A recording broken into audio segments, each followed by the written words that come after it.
Senhor para você que assiste esse vídeo. Eu quero falar sobre oração.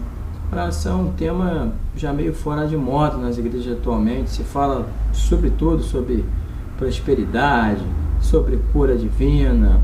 Eu estou falando até sobre regressão nas igrejas, mas oração tem se falado muito pouco. E eu queria falar um pouquinho sobre oração.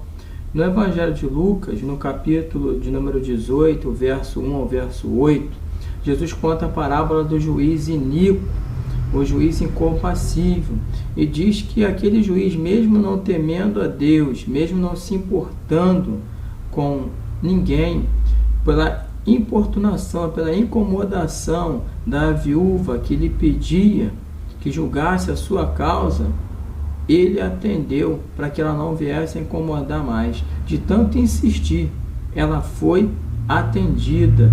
E assim Jesus dizia aos discípulos que eles deviam orar sem cessar, eles não deveriam desanimar, parar de orar. E é isso que eu quero dizer para você que está assistindo esse vídeo. Embora você tenha passado luta, esteja passando problemas difíceis, não desanime, não pare de orar. Entregue as suas causas na mão do Senhor. Daniel capítulo 10, você anota e vê aí na sua casa. Daniel capítulo 10, o versículo de número 12, fala quando o anjo falava com Daniel e dizia que ouvia as orações dele. E você sabe que Daniel, ele foi um homem muito usado por Deus. Daniel viu além do seu tempo.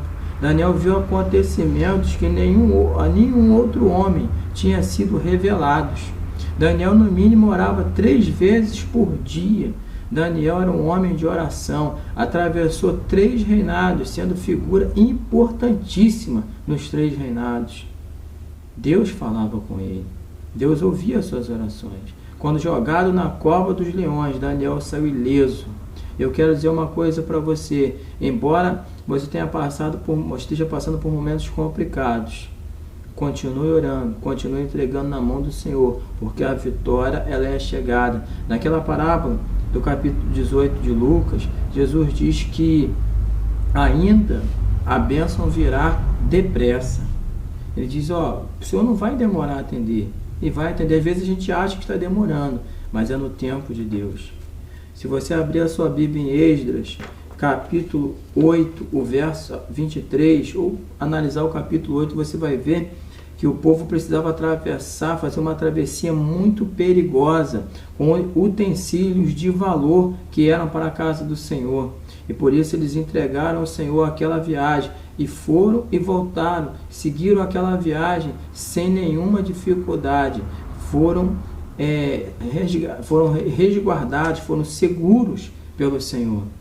Por isso eu quero dizer para você, não saia de casa sem entregar o seu caminho ao Senhor, não saia de casa sem orar ao Senhor, falar, Senhor, me leve em segurança, que eu possa retornar em segurança. Ore pela sua esposa, ore pelos seus filhos que estão indo para a escola.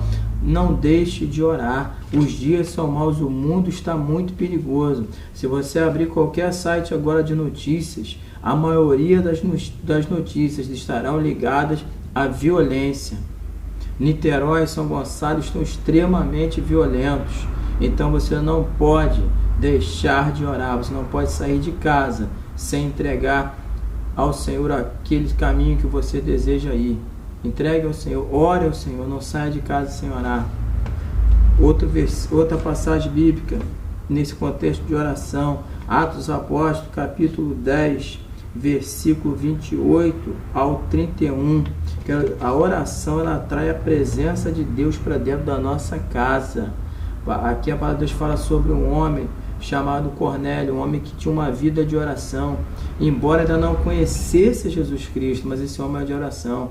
E Deus enviou o apóstolo Pedro para aquela casa, por intermédio da oração daquele homem, e coisas extraordinárias aconteceram naquele lar. O Espírito Santo ele se fez presente naquele lar, e aquelas vidas foram transformadas, e tudo começou pela vontade de um homem de orar, ou seja, pela vontade de um homem de se aproximar de Deus, de falar com Deus. Talvez você que esteja assistindo esse vídeo ainda não teve um encontro com Jesus Cristo, ainda não conhece o Evangelho de Cristo, mas eu quero dizer para você, se você se colocar agora em oração, se você buscar falar com Deus agora, essa proximidade com Jesus Cristo. Ela vai chegar e o Espírito Santo, ele vai trabalhar na sua vida. E com certeza Deus vai enviar alguém para falar do amor de Jesus Cristo para você e para a sua família. E a sua vida será transformada. Dentro da sua casa haverá transformação. Se hoje há contenda, se hoje há tristeza, se hoje há desânimo, depressão, eu quero dizer que o Evangelho de Cristo, ele pode transformar por completo a sua vida, como fez com a minha. E ainda para encerrar, a oração ela gera milagres. Em Lucas capítulo 1, versículo 5 ao versículo 13, fala de Zacarias e Isabel. Isabel era uma mulher estéril e avançada de idade, mas ela desejava muito ter um filho. E a Bíblia diz que Isabel e Zacarias, eles oraram e o Senhor enviou a resposta. E um próprio anjo avisou que eles teriam um filho. E esse filho foi João Batista, um dos homens mais extraordinários que já habitou nessa terra. Um homem que podemos dizer que ele preparou o caminho para o reino de Deus na terra, pregando arrependimento, pregando batismo, pregando salvação, antes mesmo do ministério de Jesus Cristo começar. João Batista era primo de Jesus Cristo. João Batista tinha discípulos, mas era um homem tão extraordinário que dizia que Jesus Cristo, que ele cresça e que eu diminua. Jesus Cristo deu início à implantação do reino de Deus na terra, e Jesus Cristo depois veio a implantar esse reino que você hoje pode conhecer também através da palavra de Deus. Você que está assistindo esse vídeo e deseja ter uma vida de oração, uma vida mais próxima da vontade de Deus, procure uma igreja evangélica próxima à sua casa, uma igreja que fale de Jesus Cristo, que pregue Evangelho de Jesus Cristo. Compre uma Bíblia, leia esta Bíblia e ore. Fale com Deus, porque Ele tem um plano maravilhoso na sua vida, um plano extraordinário. Como eu disse, nesse capítulo de Lucas 18, nessa passagem, Jesus orienta os seus discípulos para não desanimar, porque o Senhor apressadamente lhes atenderá. Eu quero dizer para você que está assistindo esse vídeo, ore mais uma vez, se coloque na presença do Senhor, porque Ele vai lhe atender. Pode parecer que está demorando, mas Ele vai lhe atender. Meu nome é Edson Bandeira, eu sirvo a Deus no Ministério Vivendo um Novo Tempo, em São Gonçalo, próximo à Estrada da Paciência, na entrada do Arrastão. Se você ainda não tem uma igreja e deseja nos conhecer, eu e meu pastor Salomão Oliveira e toda a minha igreja estaremos de braço aberto para receber você. E você vai ouvir com certeza algo da parte do nosso Senhor Jesus Cristo naquele lugar. É uma igreja muito simples, pequena,